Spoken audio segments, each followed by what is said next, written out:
Hello friends, कैसे हैं? उम्मीद करते हैं अच्छे होंगे। आज एक नए सीरीज के साथ में आपके साथ आए हुए हैं। टॉपिक का नाम है fundamental analysis of stock. Means किसी भी स्टॉक का कैसे हम लोग एनालिसिस करते हैं।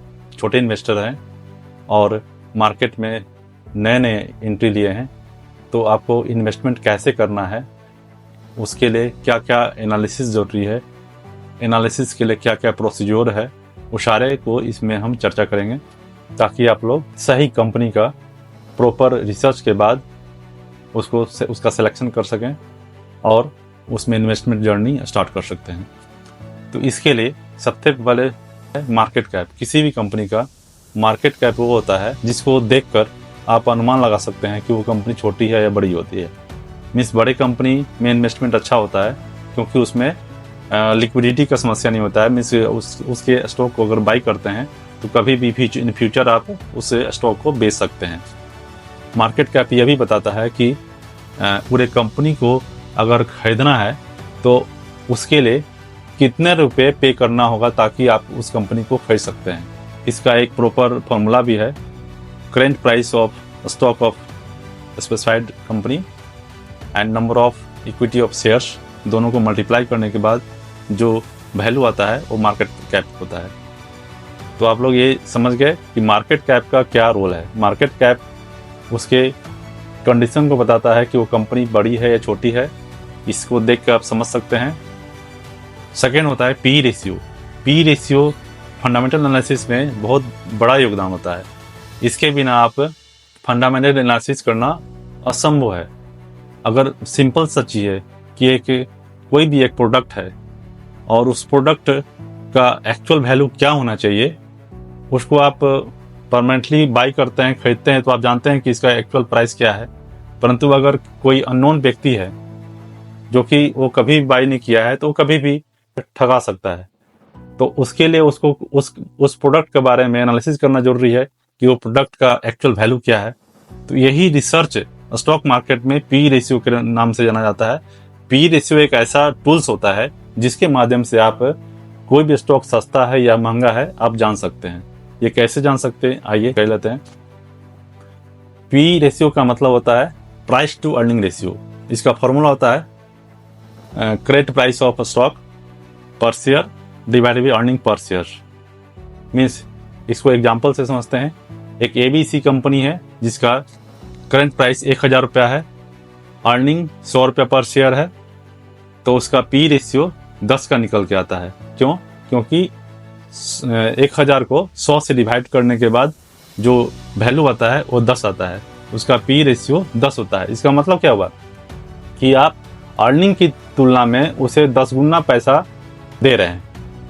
मीन्स एक दूसरे तरीका से आप ये भी कह सकते हैं कि 1 रुपया कमाने के लिए 10 रुपया पे कर रहे हैं। दूसरे एग्जांपल से एक और समझते हैं कि XYZ कंपनी है जिसका करंट प्राइस 2000 रुपया पर शेयर है, अर्निंग है 100 रुपया पर शेयर, उसका पी निकल के आएगा 2000 डिवाइड बाई 100, 20 का पी निकलेगा। इसका मतलब क्या हुआ कि अर्निंग की तुलना में उसे 20 गुना आप वैल्यू दे रहे हैं। दूसरे तरीका से आप ये भी कर सकते हैं कि 1 रुपया कमाने के लिए 20 रुपया पे कर रहे हैं। अगर किसी भी स्टॉक का अर्निंग धीरे धीरे करके बढ़ता जाता है तो वैसे हालत में उसका पी गिरता जाएगा। दोनों में एंटी रिलेशन होता है। मीन्स एक अर्निंग अगर बढ़ेगा तो पी घटेगा। अर्निंग का बढ़ना, किसी भी स्टॉक में अर्निंग का बढ़ना अच्छा होता है। अच्छा होता है इसलिए कि पी उसका कम होगा और पी के माध्यम से हम लोग ये बता सकते हैं कि कौन सा स्टॉक सस्ता है, कौन सा स्टॉक महंगा है। जनरली 15 से 20 के पी से नीचे का जो स्टॉक होता है उसको अच्छा माना जाता है। थर्ड है PB ratio. PB ratio price और उस कंपनी के बुक वैल्यू के बीच का रिलेशन बताता है। ये भी एक ऐसा टूल्स है जिसके माध्यम से किसी भी स्टॉक का एनालिसिस इजीली कर सकते हैं। इसका formula shares means current price of shares divide by book value पर शेयर। शेयर्स तो जान रहे हैं, इसका करंट प्राइस मार्केट में जो करंट प्राइस चल रहा है वो उसका करंट प्राइस हो गया। और जो बुक वैल्यू पर शेयर से डिवाइड किए हैं, बुक वैल्यू क्या होता है। फर्स्ट ऑफ ऑल ये हम लोग को जानना जरूरी है कि बुक वैल्यू होता क्या है। किसी भी स्टॉक का बुक वैल्यू, हालांकि आप लोग बुक वैल्यू पर शेयर जो है वो फंडामेंटल एनालिसिस जब आप लोग करते हैं तो उस अवस्था में बहुत सारे प्लेटफॉर्म हैं और ऐप्स भी अवेलेबल हैं, जैसे टिकर टैप हो गए, स्क्रीनर हो गए, investing.com हो गए, और जो बहुत सारे ट्रेडिंग एप्लीकेशन है, मिस जीरोधा,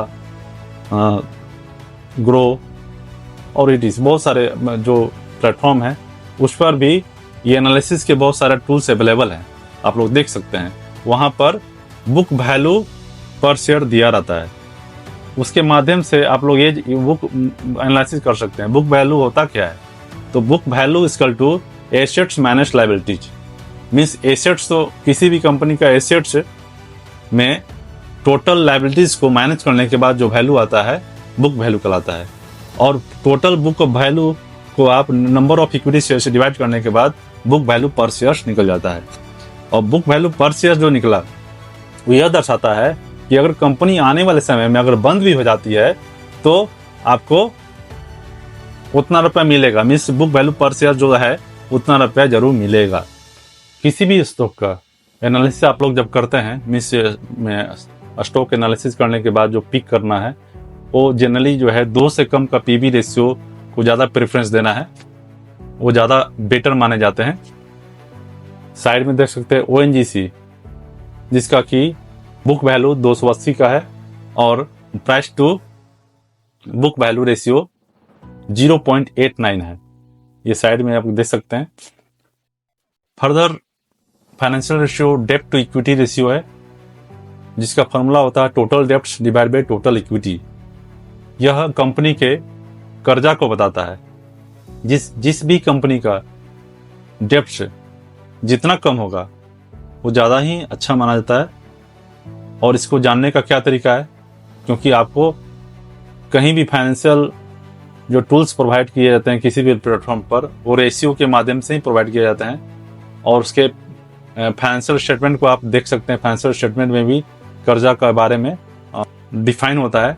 लेकिन शॉर्ट में जानकारी के लिए उनके फाइनेंशियल रेशियो अवेलेबल है मार्केट पर, उससे आपको देखकर उसका एनालिसिस कर सकते हैं। उसके लिए डेब्ट टू इक्विटी रेशियो है। डेब्ट टू इक्विटी रेशियो देखने से आप कंप्लीटली आप पता कर सकते हैं कि वो कंपनी कितने कर्जा में डूबा हुआ है। इसका फॉर्मूला होता है total debts divide by total equities. For example ABC एक कंपनी है जिसका 15 लाख का डेब्ट्स है और टोटल इक्विटी शेयर्स उसके 10 लाख हैं, तो 15 lakh divide by 10 lakh equal to 1.5 है। ये दिखाता है कि ये कर्जे में डूबा हुआ है, मीन्स से टोटल इक्विटी 1 है तो उसके तुलना में 1.5 डेब्ट्स है, जो कि इक्विटी की तुलना में 1.5 गुना डेब्ट्स हैं। ये अच्छा नहीं माना जाता है। किसी भी कंपनी का 1 से कम डेब्ट है वो अच्छा माना जाता है। इसके लिए आप ONGC का साइड में देख सकते हैं, इसका डेब्ट टू इक्विटी रेशियो 0.54 है। Further ROE ratio, R return on equity ratio, इसका मतलब ये होता है कि company total share holder equity की तुलना में कितने नेट प्रॉफिट अर्न कर रही है, नेट अर्निंग जनरेट कर रही है, यह दर्शाता है। इसका फॉर्मूला है net profit divide by share holders equity Guna 100। For example ABC company है जिसका नेट प्रॉफिट 100 करोड़ है और उसका शेयर होल्डर्स इक्विटी 500 करोड़ है, तो उसको ऐसे 100 डिवाइड बाई 500 गुना 100 इक्वल टू 20%। तो ऐसे केस में जनरली ये देखा गया है कि किसी भी स्टॉक जो अच्छे कंपनी के स्टॉक होते हैं उनका रिटर्न ऑन इक्विटी 20% से ऊपर ही देखने को मिलता है, वो ज़्यादा अच्छा है, उसको आपको प्रेफरेंस देना चाहिए इन्वेस्टिंग के दौरान। 6th है इंटरेस्ट कवरेज रेशियो। हालांकि इसका यूज़ बहुत कम ही होता है, लेकिन ये किसी भी स्टॉक को एनालिसिस करने में बहुत अच्छा माध्यम है। इसको देखकर आप इजीली चेकआउट कर सकते हैं कि कंपनी अगर कर्जा में है तो वो कर्जा को पे किस गति से कर रहा है, मीन्स वो सक्षम है कि नहीं, उस कर्जे को पे करने में सक्षम है कि नहीं, यही रेशियो बताता है। इंटरेस्ट कवरेज रेशियो का फॉर्मूला होता है earning before interest and taxes, EBIT divide by interest expenses. ये इंटरेस्ट एक्सपेंसेस वो है जो कि लोन से रिलेटेड है, डेप्ट से रिलेटेड है। फॉर एग्जाम्पल ABC एक ऐसी कंपनी है जिसका अर्निंग 12 करोड़ का है और उसका इंटरेस्ट एक्सपेंसेस 2 करोड़ का है, तो 12 करोड़ डिवाइड बाई 2 करोड़ 6 है। ये दर्शाता है कि इंटरेस्ट एक्सपेंस की तुलना में इसकी ऑपरेटिंग प्रॉफिट 6 गुना है और अपने ऑपरेटिंग प्रॉफिट से इंटरेस्ट एक्सपेंस को इजीली वो पे कर सकता है। तो ऑपरेटिंग प्रॉफिट से लोन्स इंटरेस्ट का आसानी से पेमेंट कर सकती है। तो ये इन सब financial instrument and financial ratio से आप इजीली किसी भी स्टॉक को एनालिसिस कर सकते हैं। एनालिसिस करने के बाद इन्वेस्टमेंट जर्नी स्टार्ट कर सकते हैं। तो इसी तरह के इंफॉर्मेटिव वीडियो आपको आने वाले समय में और भी मिलेंगे। मीन्स और भी कुछ फाइनेंशियल रेशियो है जिसकी चर्चा आप अगले वीडियो में करेंगे। ज़्यादा चर्चा इसमें करेंगे तो काफ़ी लंबा वीडियो हो जाएगा, इसलिए इस टॉपिक को यहीं समाप्त करते हैं। आने वाले समय में कुछ और फाइनेंशियल रेशियो की भी चर्चा करेंगे जिसके बेस पर आप लोग इजी तरीका से किसी भी स्टॉक को एनालिसिस कर सकते हैं और इन्वेस्टमेंट जर्नी स्टार्ट कर सकते हैं। Thanks for watching.